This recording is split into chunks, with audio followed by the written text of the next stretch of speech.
Before I start, I just want to check. Does anyone in the audience have a selfie stick I could borrow? Anyone?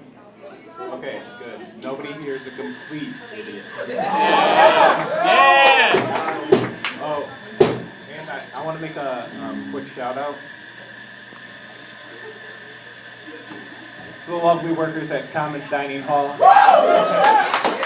Provide me with daily sustenance. I wouldn't be able to do this without them. The other day, I was drinking a glass of water, and when I set it down, I noticed a red smudge on the edge of the glass, as if I had been wearing lipstick.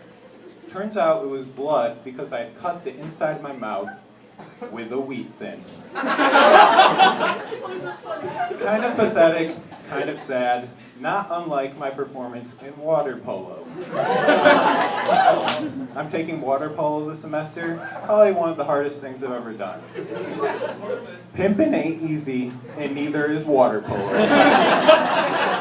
Trust me, I've done both now. They really need to have like a water polo aptitude test to prevent terrible swimmers like me from taking that class. Every time I get in the water, I think to myself, these could be my last breath. This is how natural selection works. I die in this pool, and humanity advances. Reflecting on my life, it all makes sense. I spent 9 months in a pool of liquid before I came into this world, and now I'll leave this world in a pool of liquid. I might be totally out of shape, but honestly, the worst part about the class is that I have to wear a one-piece. One-pieces are just so uncomfortable. Ladies, am I right, or am I right? The class does have some upsides. I mean, today I got stopped by one of my friends who asked me, "Hey, Tyler, are you wearing cologne? Because you smell really good." And I said, "No, that's just the sweet fragrance of chlorine you're smelling." Did anyone go to Kelvin's Got Talent a couple weeks ago? There wasn't much diversity in the acts. They were pretty much all musical acts.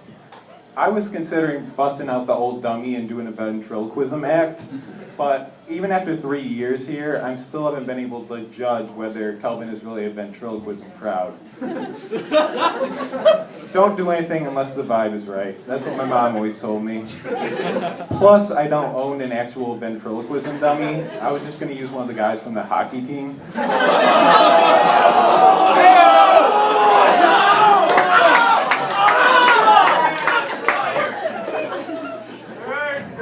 Do we have any rock climbers in the house? You guys climb Calvin's rock wall, I assume? You guys know that there's a live stream on Calvin's website of the rock wall? I mean, how weird is that? You guys ever wonder what kind of creeps are watching that? I would. No, wait. I mean, I would wonder if I would. Now that you've been informed, next time you can just wear a ski mask. That way no one will know your identity and your face will get really sweaty. Win-win. I have a friend who's in a really serious relationship. She was back in Grand Rapids this past summer, so I texted her saying, "Hey, we should catch up." She let me know that she and her boyfriend were being intentional that summer about not spending time with the opposite gender.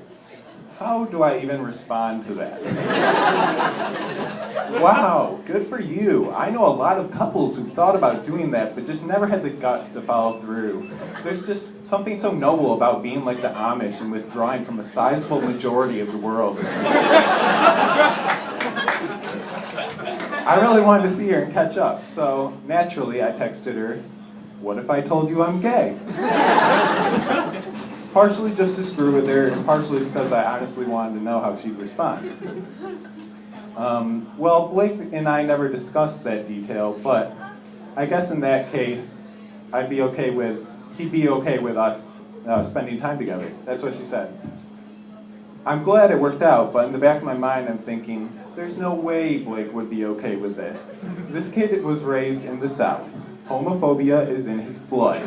As much as he's afraid of black people, he's even more afraid of gay people.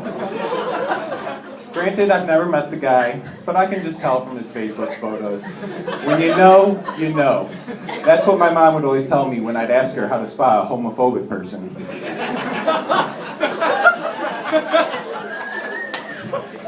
we have any smokers in the house? Don't be afraid, just... Okay, yeah. Good for you, good for you. Life is like a bicycle. In order to keep your balance, you must keep smoking. Albert Einstein said it. I saw it on Pinterest.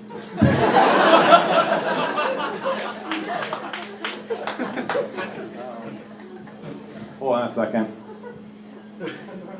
Oh yeah. Do you guys ever wonder about how you're going to raise your kids? That's a rhetorical question. Of course you do. You're Calvin students. Half the juniors already engaged. The rest are still in the planning phase. So when you're talking with a person you've decided to spend the rest of your life with, do you ever discuss at what age you're going to give your child a smartphone? Age 3 sounds reasonable, right? Here, Johnny, your very own iPhone 11. Go knock yourself out with them Angry Birds. I mean, who needs a babysitter when the kid can watch whatever they want on Netflix and then get all the education they need from Trivia Crack? No, but seriously though, I would not advise you to give your child a smartphone at age 3. I'm pretty confident that there's going to be the equivalent of Tinder for toddlers by the time we're parents. There's already YouTube Kids and Vine Kids. Those are basically the same thing as Tinder. I went on Vine Kids just to see what kind of stuff was on there. It was still the same stuff that's on normal Vine. It's still a bunch of white girls twerking. That may have been just because I searched white girls twerking. You know what kids really need? More live-action movies where animals are main characters. And I don't mean March of the Penguins. I don't mean Disney's Bears. You guys remember Disney's Bears? Yeah, man. Came out last year. It was just wildlife footage of bears. That's not what kids want to see. That's not what I want to see. I want movies with animals doing human things, like writing blog posts or water skiing. I mean, can we please get a movie about a dog that plays League of Legends? That's all I ask. Well, that and a pinball machine. I'm still kind of bitter about Student Senate turning down my proposal. They get $10,000 to spend on proposals from students. Obviously, they should accept the proposals that are the most practically beneficial, right? What could be more practical than a pinball machine? Yeah! Library furniture? Are you kidding me? Who needs to sit down? Apparently you guys. Sitting down is for chumps. A music rehearsal space? Seems to me like the musicians here are doing just fine. Especially given what we just heard tonight. Oh yeah. If Student Senate was going to spend that money recklessly anyways, why didn't they just buy some community segways? Because longboards aren't obnoxious enough. We need more obnoxious forms of transportation on our paths. That is my platform.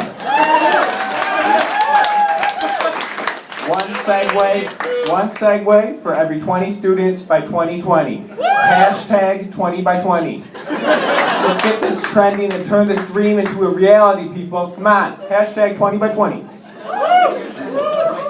Okay, I might not be cut out for a Student Senate, but I do think I'd make a pretty good OL, orientation leader, for those of you who aren't familiar with the Kelvin lingo. But I can't bring myself to do it because I don't have a girlfriend. It would just be too awkward having all the girls in my orientation group hitting on me. I already have enough awkward moments in my life. Do you guys ever have those dreams where you're naked in public and it's really embarrassing? And then you realize that you're not dreaming and you actually are naked in public? Yeah, that happens to me a lot. Speaking of embarrassing, I wonder what the people who work at MySpace think of their job. There are a number of jobs that I'd be embarrassed to tell people I have, like I'm the lunch lady, or I'm the campus safety officer, or I'm the head of marketing for Axe Body Spray. But working for MySpace is pretty high on the list. I mean, just picture it. So, what do you do? I work for a social media site. Oh, cool. Which one? My place? You guys might find this hard to believe, but I was actually a bit of a bully back in elementary school.